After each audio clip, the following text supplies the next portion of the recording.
Welcome back, everybody. Today I'm back with 2 kitchen items for slicing and peeling. Should be a fun quick test. Let's see how these items work in today's video, starting with the Karoto sharpener and peeler. Let's take a look at the Karoto. Karoto? I don't know how to pronounce it. Sharpener and peeler. Now, I did not buy this when it showed up unsolicited in my P.O. box, so I'm going to give it a fair shake. It's this kind of packaging, and I cannot find my package opener. I'm going to have to use some scissors. Some microscopic instructions on the back. Here it is. Now, there's 2 blades on this one. There's a regular peeler here and a curler right there. Now, even though I didn't buy this, I found an Amazon listing for it. They cost about 15 bucks for it. Currently has a 4.2 star rating among only about 135 reviews. They claim it can make veggies beautiful with this peeler, sharpener, and curler. Good for things like carrots, cucumbers, and zucchini. Includes a sharpener blade right there. Ribbon peels that go in soups or salads. Also a blade for peeling back here. Not many reviews for this one online, but people who didn't like it said it worked great and the blades were sharp. Someone said they didn't like it because the curls weren't very durable, or they just wasn't necessary at all. So I'm gonna look over these microscopic instructions, wash this off, and then get started. All right, there really is not much to this, so let's give it a shot here. First up, I have an unpeeled carrot that needs to be peeled and sharpened. Let's start off with the peeler side here. So this just looks like a regular old peeler. Let's see how sharp this is. Do I go towards me? Oh, it's nice and sharp. Nice and sharp. I've had peelers like this, that same design, that are completely dull. This one is not dull. It's very smooth. Sometimes looks are deceiving. This is deceiving. This one is a very sharp peeler. Honestly, I'm kind of surprised. A little surprised and impressed. Yeah, this is like a giant pencil sharpener. That's all it pretty much is. Let's see. Let's see what kind of ribbons we got here. I'm giving a little bit of force. Not a lot. I don't think that would require much hand strength to do this. I guess that's kind of an attractive looking ribbon there. Let's keep going. I'm gonna do a little bit more of this. Nice and sharp. You could probably poke someone's eye out with that. I'm gonna give it a little bit more force as we get thicker. I mean, it kind of looks nice. It does look good. You could certainly garnish your soups or salads with this.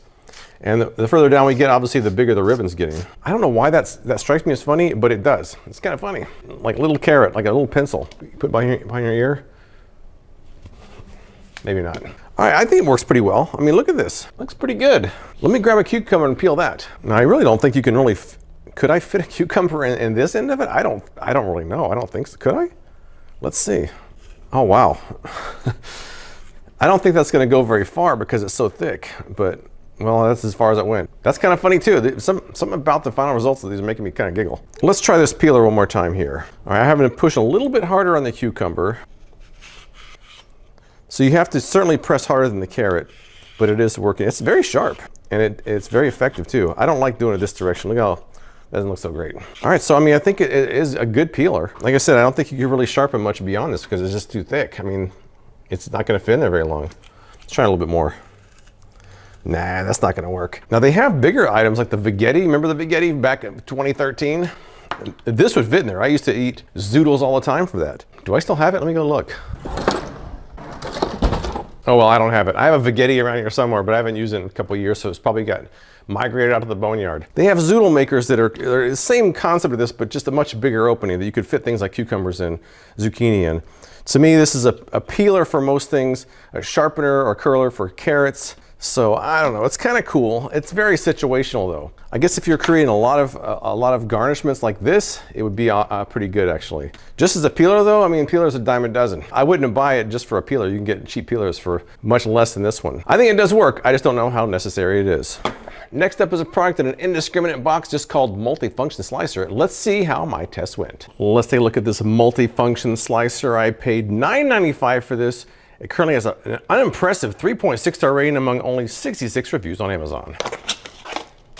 First impression, it's kind of smaller than I thought it was going to be. I mean, I knew it was going to be small, but not this small. They claim that it has a stylish design that features 8 ultra sharp stainless steel blades right there. They say the food falls in the cup for easy storage. Durable ABS lid.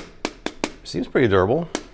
Anti-skid base. They say it's an anti-drop plate that keeps food from falling out. They say it has a stain baffle. It has a stain baffle. Now, people online who like this, several people said it's good for hard-boiled eggs, strawberries, or bananas. A lot of people like the compact design for use on the go. Some people said it's good for small jobs. Now there was a lot of complaints about this one. A lot of people said it smushed the fruit. The word smushed was used a couple times. They said it's difficult to use. The term useless was used. I noticed most of the negative reviews were kind of recent. A lot of the more positive ones were older, so I don't know, maybe something changed, I don't know. When that happens, I'm always kind of leery. There's no instructions to read, so we're gonna get started.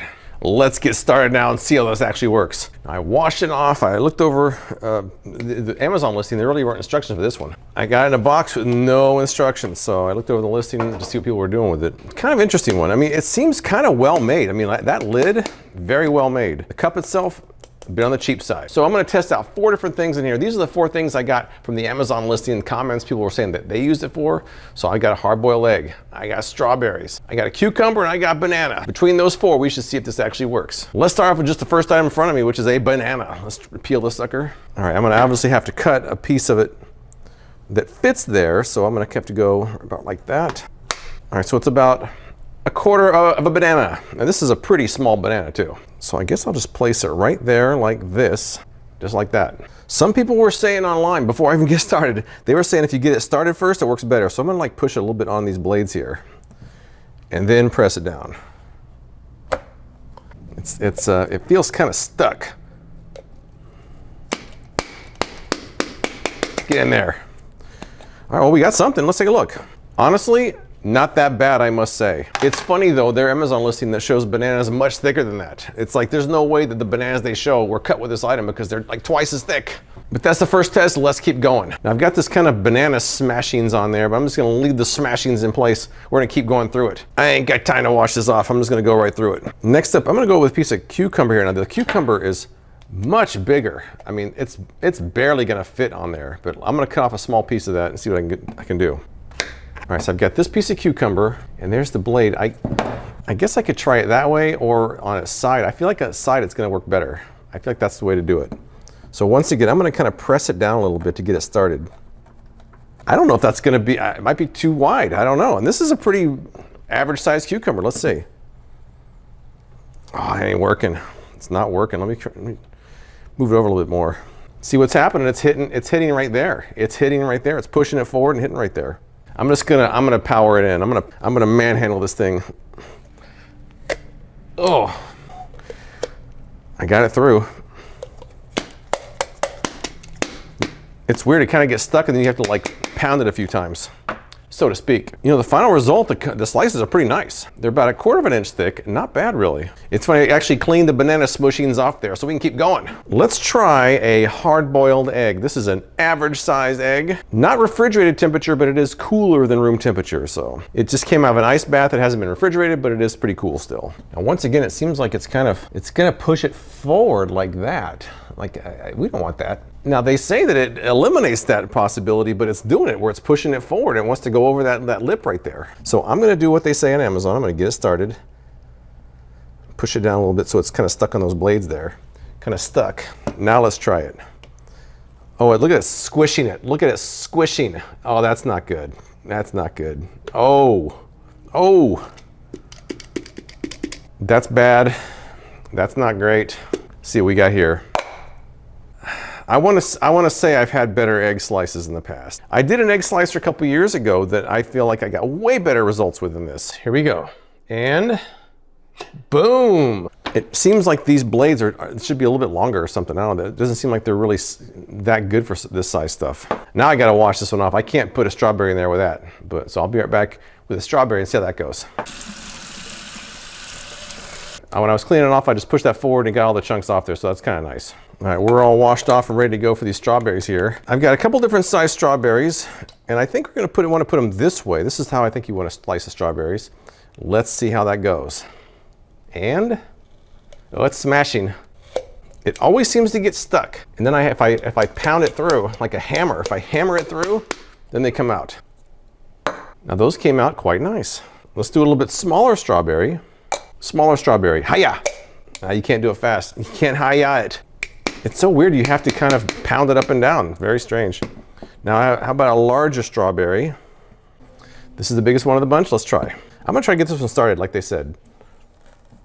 Okay, it's kind of like partially on there. I could almost push with my fingers. Here we go. That's what we got. I think it works pretty well. I mean, I've tried other slicers that are maybe a little bit better, but it does kind of work. It's kind of small though. I mean, I think that's the biggest problem with this one. Pretty small, pretty limiting as far as that goes. I did a video banana gadget several years ago, and there was a pretty good banana slicer in there. You just push it down, one shot, and it's over. And then press. Oh wow. I've done a strawberry slicer, which worked better. It was a strawberry shape. I've done egg slicers that worked better. So I don't know. I think that it's like jack of all trades, master of none. But that's all I've got. If you've used either one of these products, tell me what you think in the comments below. I appreciate you watching, and I'll see you next time.